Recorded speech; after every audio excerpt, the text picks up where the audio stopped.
कार्तिक मास भगवान विष्णु का सबसे प्रिय माह होता है। इस महीने में पवित्र नदी में स्नान का विशेष महत्व है। आज मैं आपके लिए कार्तिक मास की कथा का 19वां अध्याय लेकर आया हूँ। तो आइए सुनते हैं कार्तिक मास की कथा का 19वां अध्याय।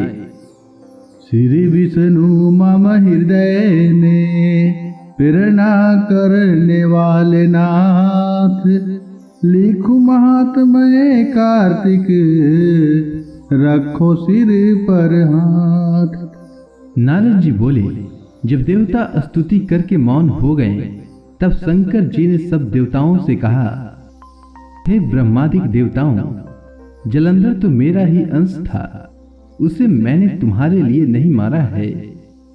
यह मेरी सांसारिक लीला थी। फिर भी आप लोग सत्य कहिए कि इससे आप सुखी हुए या नहीं।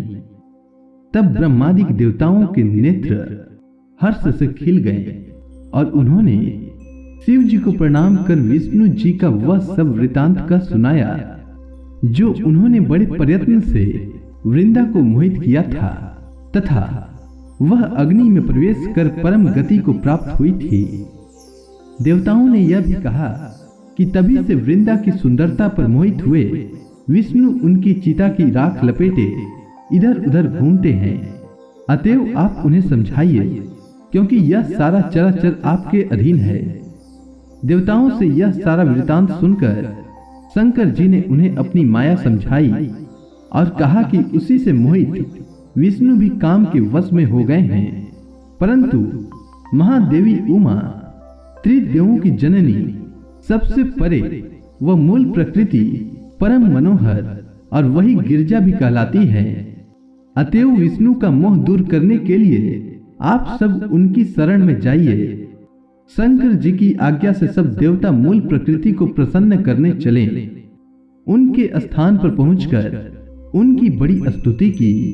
तब यह आकाशवाणी हुई कि हे देवताओं, मैं ही तीन प्रकार से तीनों गुणों से पृथक स्थित होकर सत्य गुण से गौरा, रजो गुण से लक्ष्मी और तमो गुण से ज्योति रूप हूँ। अतएव अब आप लोग मेरी रक्षा के लिए उन तीनों देवियों के पास जाओ, तो वे तुम्हारे मनोरथ को पूर्ण कर देंगी। यह सब सुनकर देवता भगवती के वाक्यों का आदर करते हुए गौरी, लक्ष्मी और सरस्वती को प्रणाम करने लगे। सब देवताओं ने भक्ति पूर्वक उन सब देवियों की प्रार्थना की। उस स्तुति से तीनों देवियां प्रकट हो गई। सभी देवताओं ने खुश होकर निवेदन किया। तब उन देवियों ने कुछ बीज देकर कहा, इसे ले जाकर बो दो, तो तुम्हारे सब कार्य सिद्ध हो जाएंगे। ब्रह्मादिक देवता उन बीजों को लेकर विष्णु जी के पास गए। वृंदा की चिता भूमि में डाल दिया। उससे धात्री, मालती और तुलसी प्रकट हुई। विधात्री के बीज से धात्री, लक्ष्मी के बीज से मालती और गौरी के बीज से तुलसी प्रकट हुई। विष्णु जी ने जो ही उन स्त्री रूप वाली वनस्पतियों को देखा, तो वे उठ बैठे। कामासक्त चित्त से मोहित हो उनसे याचना करने लगे। धात्री और तुलसी ने उनसे प्रीति की। विष्णु जी सारा दुख भूलकर देवताओं से नमस्कृत हो अपने लोक वैकुंठ में चले। वह पहले की तरह सुखी होकर शंकर जी का स्मरण करने लगे। नारद जी बोले, हे राजन, यही कारण है कि कार्तिक मास के व्रत उद्यापन में तुलसी की जड़ में भगवान विष्णु की पूजा की जाती है। तुलसी भगवान विष्णु को अधिक प्रीति प्रदान करने वाली मानी गई है। हे राजन, जिसके घर में तुलसी वन है, वह घर तीर्थ स्वरूप है। वहां यमराज के दूत भी नहीं आते हैं। तुलसी का पौधा सदैव सभी पापों का नाश करने वाला तथा अभिष्ट कामनाओं को देने वाला है। जो श्रेष्ठ मनुष्य तुलसी का पौधा लगाते हैं, वे यमराज को नहीं देखते। नर्मदा का दर्शन, गंगा का स्नान और तुलसी वन का संसर्ग, ये तीनों एक समान कहे गए हैं।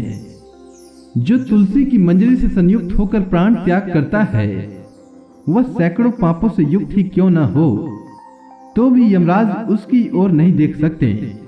तुलसी को छूने से कामी, वाचिक, और मानसिक आदि सभी पाप नष्ट हो जाते हैं। जो मनुष्य तुलसी दल से भगवान का पूजन करते हैं वह पुनः गर्भ में नहीं आते, अर्थात जन्म मरण के चक्कर से छूट जाते हैं। तुलसी दल में पुष्कर आदि समस्त तीर्थ और गंगा आदि नदियां और विष्णु प्रभृति सभी देवता निवास करते हैं। हे राजन, जो मनुष्य तुलसी के काष्ठ का चंदन लगाते हैं उन्हें सहज ही मुक्ति प्राप्त हो जाती है और उनके द्वारा किए गए पाप उनके शरीर को छू भी नहीं पाते हैं। जहां तुलसी के पौधे की छाया होती है वहीं पितरों की तृप्ति के लिए श्राद्ध करना चाहिए। जिसके मुख में, कान में और मस्तक पर तुलसी का पत्ता दिखाई देता है उनके ऊपर यमराज भी दृष्टि नहीं डाल सकते। फिर दूतों की तो बात ही क्या करना। जो प्रतिदिन आदर पूर्वक तुलसी की महिमा सुनता है वह सब पापों से मुक्त हो ब्रह्मलोक को जाता है। इसी प्रकार आंवले का महान वृक्ष सभी पापों का नाश करने वाला है। आंवले का वृक्ष भगवान विष्णु को प्रिय है। इसके स्मरण मात्र से ही मनुष्य गोदान का फल प्राप्त करता है। जो मनुष्य कार्तिक में आंवले के वन में भगवान विष्णु की पूजा तथा आंवले की छाया में भोजन करता है उसके भी पाप नष्ट हो जाते हैं। आंवले की छाया में मनुष्य जो भी पुण्य करता है वह करोड़ों गुना हो जाता है। जो मनुष्य आंवले की छाया के नीचे कार्तिक में ब्राह्मण दंपति को एक बार में भोजन देकर स्वयं भोजन करता है वह अन्न दोष से मुक्त हो जाता है। लक्ष्मी प्राप्ति की इच्छा रखने वाले मनुष्य को सदैव आंवले में स्नान करना चाहिए। नवमी, अमावस्या, सप्तमी, संक्रांति, रविवार, चंद्र ग्रहण तथा सूर्य ग्रहण के दिन आंवले से स्नान नहीं करना चाहिए। जो मनुष्य आंवले की छाया में बैठकर पिंड दान करता है उसके पितर भगवान विष्णु के प्रसाद से मोक्ष को प्राप्त हो जाते हैं। जो मनुष्य आंवले के फल और तुलसी दल को पानी में मिलाकर स्नान करता है उसे गंगा स्नान का फल मिलता है। जो मनुष्य आंवले के पत्तों और फलों से देवताओं का पूजन करता है उसे स्वर्ण मणि और मोतियों द्वारा पूजन का फल प्राप्त होता है।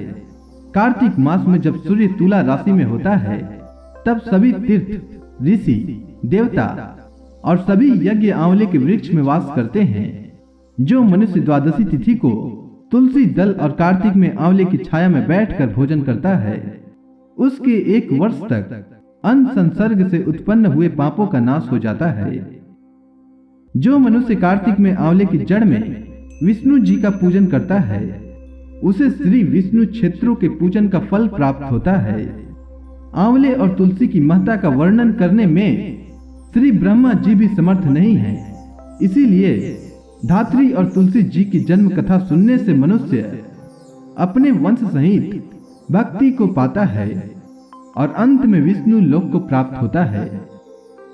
तो इसी के साथ कार्तिक मास की कथा का 19वां अध्याय पूर्ण हुआ। तो प्रेम से बोलिए विष्णु भगवान की जय, तुलसी माता की जय, कृष्ण भगवान की जय, समस्त देवताओं की जय।